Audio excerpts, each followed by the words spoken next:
ஸ்ரீமதே ராமானுஜாய நமக. ஆண்டாள் திருவடிகளே சரணம். நமஸ்காரம். இன்றைக்கு இந்த 27வது பாசுரத்தை கேட்போம். கூடாரை வெல்லும் சே கோவிந்தாவுன்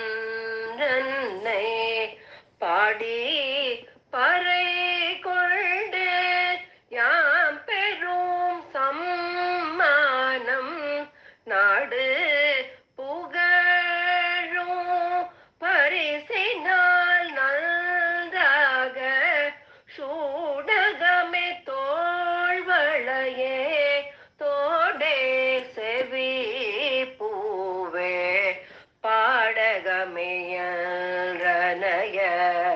பல்கலனும் யாமணிவோம் ஆடை உடுப்போம் அதன் பிள்ளை பாசோறு மூடனை பெய்து முழங்கை வழிவார கூடியிருந்து குளிர்ந்தேலோரெம்பாவாய். ஒரு ஆச்சாரியனுடைய பெருமை எப்படி சொல்றது இந்த பாசுரம்ங்கிறத பார்க்கலாம். கூடாரை வெல்லும் சீர். யாரெல்லாம் ஆச்சாரிய சம்பந்தமே வேண்டாம்னு ஒதுங்கி இருப்பார்களோ அவர்களை வென்று தன்வசப்படுத்தி எம்பெருமான் திருவடியில கொண்டு போய் சேர்த்துடுவார் ஒரு ஆச்சாரியன். யக்ஞமூர்த்திங்கிற ஒரு பெரிய பண்டிதர் ராமானுஜரோட வாதம் பண்றதுக்காக வந்தார். 18 நாட்கள் வாதம் பண்ணினார்.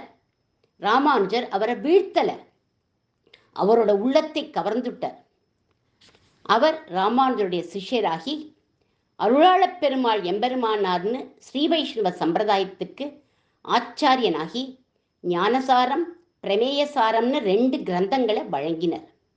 அப்போ ஒரு ஆச்சாரியன் கூடாதவர்களை வீழ்த்துபவர் இல்லை, தன்னுடைய வாக்கு வன்மையால வென்று தன்வசப்படுத்தி எம்பெருமான் திருவடியில கொண்டு போய் சேர்த்துடுவார்னு தெரியுது. அடுத்ததா 1000 சமண சந்நியாசிகள் ராமானுஜரோட தர்க்கம் பண்றதுக்காக வந்தார்கள். ஒவ்வொருத்தரையும் ஜெயிச்சுட்டு இருக்க முடியுமோ? அதனால ராமானுஜர் என்ன பண்ணார், ஒரு திரையை போட சொன்னார்.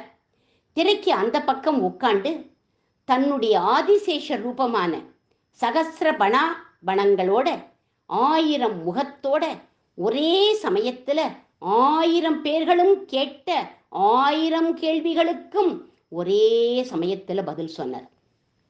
1000 பேர்களும் இவருடைய மகா மகிமையை பிரத்யட்சமாக உணர்ந்தார்கள். இவருடைய சிஷ்யர்களாக ஆயிட்டா 1000 பேரும். சமண மதமே நிர்மூலமாயிடுது. கூடாரை வாதப்போரில் ஜெயித்தவர் நம் ஆச்சாரியன் ராமானுஜர். ராமானுஜருடைய அத்வைத ஆச்சாரியன் யாதவ பிரகாசர். இவர் ராமானுஜரை எதிரியாக பார்த்தார். பாடசாலையில ராமானுஜர் படிச்சுட்டு இருக்கிற போதே தன்னுடைய குணங்களை காட்டி அவரை வென்றார். எப்படி? யாதவ பிரகாசரோட தாயார் அட்வைஸ் பண்றா தன்னுடைய பிள்ளைக்கு, நம்ம கிட்ட வித்தை படிச்சவன் தானேன்னு நீ அலட்சியம் பண்ணாதப்பா, போய் அவன் ஆசிரியை க்ஷேமத்தை அடை அப்படின்னு அட்வைஸ் பண்ணினா. ஒரு நாளைக்கு யாதவ பிரகாசரும் ராமானுஜரை வீதியில பார்த்தார். திருதண்டி சந்நியாசியா சிஷ்ய கணங்களோட வேத பாடங்கள் எல்லாம் சேவிச்சுண்டே பொலிவோட வந்துட்டு இருக்கார் ராமானுஜர். இவர் பார்த்தார், ராமானுஜனுக்கு சிஷ்யனா ஆயிடலாம், ஆனா நான் ஏகதண்டியானா இருக்கேன், திருதண்டியா மாறணும்னா பிராயச்சித்தம்லாம் பண்ணணுமே, இந்த வயசுல நான் எப்படி பண்ணுவேன் அப்படின்னு யோசனை பண்றார். அன்னைக்கு ராத்திரி காஞ்சி தேவப்பெருமாள் இவருடைய சொப்பனத்துல சொல்றார், ராமானுஜரை போய் ஒரு தடவை பிரதட்சணம் பண்ணு, அவரோட சிஷ்யரா ஆயிடு அப்படின்னு விட்டார். அடுத்த நாள் காலம்பர ராமானுஜரை பிரதட்சணம் பண்ணார். திருதண்டத்தை பெத்துண்டு விட்டார். ராமானுஜர் இவருக்கு கோவிந்தஜீயருங்கிற பட்டத்தை கொடுத்து ஸ்ரீ வைஷ்ணவ சந்நியாசிகள் எப்படி நடந்துக்கணும்னு ஒரு புஸ்தகத்தை எழுத வச்சுட்டார். அந்த புஸ்தகத்துக்கு எதி தர்ம சமுச்சயம் அப்படின்னு பேர். எதிரியாயிருந்த யாதவ பிரகாசரை தன்னுடைய சீர்மையான குணத்தை காட்டி வென்று தன்னோட சேர்த்துண்டுட்டார். யார் யார் வேத மார்க்கத்தை ஒத்துக்கலையோ அவளை கூராழி கொண்டு அழிப்பார் பெருமாள். ஆனா நம் ராமானுஜர் அவளை பாதம் பண்ணாம அவளுக்குள்ள இருக்கிற துஷ்டத்தனத்தை நீக்குவார் அப்படின்னு சொல்றார் திருவரங்கத்து அமுதனார் ஒரு நூற்றந்தாதி பாசுரத்துல. தேரார் மறையின் திறமென்று மாயவன் தீயவரை கூராழி கொண்டு குறைப்பது கொண்டல் அணைய வண்ணம் ஏறார் குணத்து எம் ராமானுஜன் அவ்வெழில் மறையில் சேராதவரை சிதைப்பது அப்போது ஒரு சிந்தை செய்தே அப்படிங்கிறார் அவர். ராமானுஜர் தன்னோட நாவன்மையாலும் சீர்மையான குணத்தாலும் தன்னுடைய சொரூபத்தாலும் எல்லாரையும் வென்று வீழ்த்தாம தன்னிடம் ஈர்த்து நல்வழியை காண்பிப்பார்னு தெரிகிறது. இப்படிப்பட்ட குணமுள்ள அந்த ஆச்சாரியன் எப்படிப்பட்டவர் தெரியுமா? கோவிந்தன். கோவிந்தன்னா என்ன அர்த்தம்? கோ அப்படின்னா வாக்கு. அந்த வாக்கு வன்மை பெற்றவர் ஆச்சாரியன்.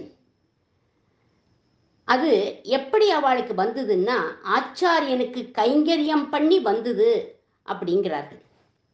ஆதிவன் ஷடகோபனுடைய ஆச்சாரியன் கடிகாச்சதம் அம்மாள்னு பேர் அவருக்கு. அவர் கடிகைனா ஒரு முகூர்த்த காலத்துல 100 ஸ்லோகம் பண்ணுவார்.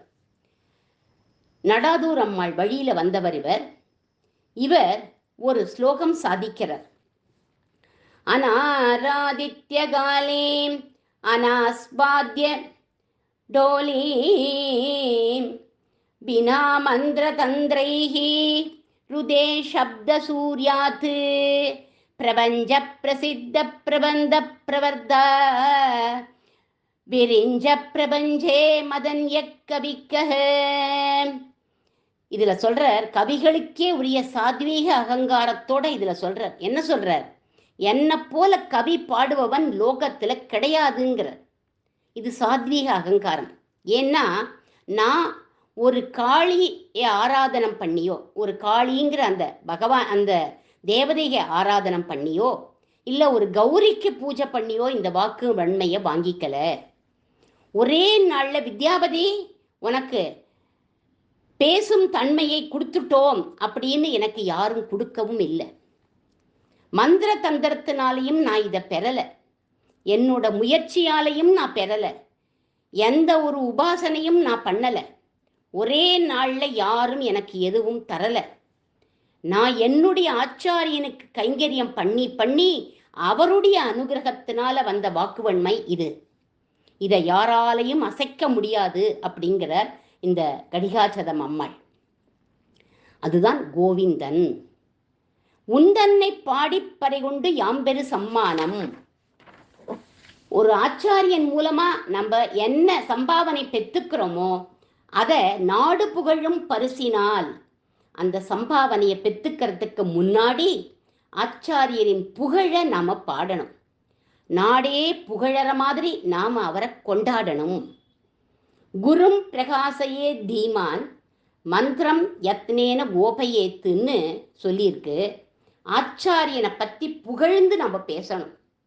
ஆனால் அவர் சொன்ன மந்திரத்தை ஓப்பனா வெளியில் சொல்லக்கூடாது. நாம் என்ன தெரியுமா பண்ணுவோம்? ரிவர்ஸில் மந்திரத்தை உட்காந்து மைக்கில் சொல்லுவோம், இல்லை அது ஒரு ரிங் டோன்னா நம்ம ஃபோனில் வச்சுடுவோம். அப்படி பண்ணக்கூடாது. ஆச்சாரியன் ராமானுஜருடைய புகழை கொண்டாடி 108 பாசுரம் பாடினார் திருவரங்கத்து அமுதனார். அவர் ஒரு பாசுரத்தில் சொல்றார், காரே கருணை ராமானுஜா இக்கடலிடத்தில் ஆரே அறிபவர் நின் அருளின் தன்மை அல்லலுக்கு நேரே உறைவிடம் நான் நீ என்னை உய்த்த பின் உன் சீரே உயிர்க்கு உயிராய் அடியேற்கு என்று தித்திக்குமே அப்படிங்கிறார். பகவான் நமக்கு கொடுத்த தனம் எது தெரியுமா? ராமானுஜ தனம். இவர் மேகத்தை ஒத்த கருணையை பொழியக்கூடியவர். மேகம் மழையை பொழியிற போது இது சாக்கடை, இது கங்கை, இங்கே பாபிகள்லாம் இருக்கா, இங்கே புண்ணியவான்கள்லாம் இருக்கா அப்படின்னு எதையுமே பார்க்காம, பாரபட்சம் பார்க்காம மழையை பொழியும் இல்லையா? அதே மாதிரி தான் நம் ராமானுஜரும் கருணைங்கிற மழையை பாரபட்சம் பார்க்காம எம்பார் கூரத்தாழ்வான் முதலியாண்டான்கிற சத் சிஷ்யர்களையும் என்னை போன்ற பாவியையும் ஒரே கோணத்துல பார்த்து அனுகிரகம் பண்ணக்கூடியவர். நான் துன்பங்களுக்கு உறைவிடம். பகவான் ரங்கநாதரோட அனுகிரகம் எனக்கு இல்லை. உம்மையும் நான் விரோதியா தான் பார்த்தேன். ஆனா நீர் என்ன பண்ணீர்? உம்ம சிஷ்யர் கூரத்தாழ்வான அனுப்பி என்னை திருத்தி பணிக்கொண்டீர் அப்படிங்கிறார் அமுதனார். ராமானுஜரோட குணத்தை பார்த்து பல ஸ்லோகங்கள் ராமானுஜரை புகழ்ந்து எழுதி கொடுத்தார் அமுதனார். இது என்ன, என்னோட புகழ பாடியிருக்கீர் அப்படின்னு சொல்லிட்டு ராமானுஜர் கிழிச்சு போட்டுட்டார். ஆழ்வார் பெருமாள் அவளை பற்றியெல்லாம் சொல்லி அவர்களை தொழுது நிற்பவர் எங்கள் ராமானுஜர்னு 108 பாசுரம் பாடினார் அமுதனார். மறுபடியும் அதை ஒத்துண்டுட்டார் ராமானுஜர். இவர் என்னை உய்விக்க வந்தவர், இயற்பா சேவிக்கும் பாக்கியத்தை எமக்கு கொடுத்தீர் அப்படின்னு சொல்றார் அவர். உற்சவத்தும் போது ஸ்ரீரங்கத்தில் அமுதனார் வம்சத்தில் வந்தவாதான் இயற்பா சேவிக்கிறார்கள் இன்றும். ஊரே புகழும்படி 108 ராமானுஜ நூற்றந்தாதி பாசுரம் பாடியவர் இந்த திருவரங்கத்து அமுதனார். இந்த பாசுரங்கள் மூலமா ராமானுஜருடைய புகழை அவர் பரப்பினார். மற்ற பதங்களை நாம் நாளை அனுபவிப்போம். ஆண்டாள் திருவடிகளே சரணம்.